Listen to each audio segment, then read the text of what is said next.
ایک دفعہ کا ذکر ہے کہ جنگل میں ایک بکری نے لومڑی سے کہا کہ لومڑی، آئیے آج ہم مل کر خوراک کی تلاش کرتے ہیں اور اپنا پیٹ بھر لیتے ہیں۔ اور لومڑی نے کہا، چلو ٹھیک ہے، ہم دونوں اکٹھا مل کر جنگل میں خوراک تلاش کرتے ہیں اور اپنا پیٹ بھر لیتے ہیں، ایسے ہمیں جلدی خوراک مل جائے گی اور ہم اپنی بھوک مٹا سکیں گے۔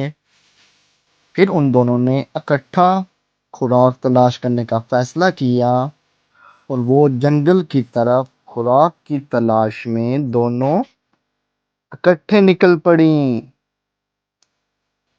اور اب وہ خوراک اکٹھی مل کر تلاش کریں گی اور اس کو برابر برابر تقسیم کر لیں گی۔ پھر ان کو جنگل میں جلد ہی ایک جگہ پر گوشت کے ٹکڑے نظر آئے، تو لومڑی بکری سے کہنے لگی کہ میں ادھر اس گوشت کے ٹکڑے کے پاس رکتی ہوں، تم ایسا کرو کہ آگے دیکھو اور بھی شاید گوشت کے ٹکڑے پڑے ہوں، میں اس کی حفاظت کرتی ہوں اور تم آگے دیکھ کر آؤ۔ بکری لومڑی کے جال میں آ گئی اور بکری وہاں سے اور خوراک کی تلاش میں نکل گئی۔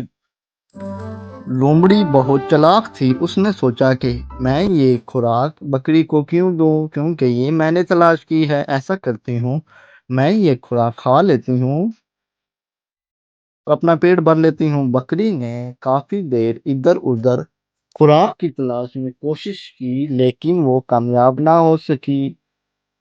پھر اس نے دوبارہ اسی جگہ پر جانے کا فیصلہ کیا جہاں پر پہلے خوراک موجود تھی، لیکن وہاں پر نہ لومڑی تھی اور نہ ہی وہ خوراک، کیونکہ لومڑی بکری کو دھوکہ دے کر وہاں سے چلی گئی تھی اور اس نے خوراک اکیلے ہی ہڑپ کر لی تھی۔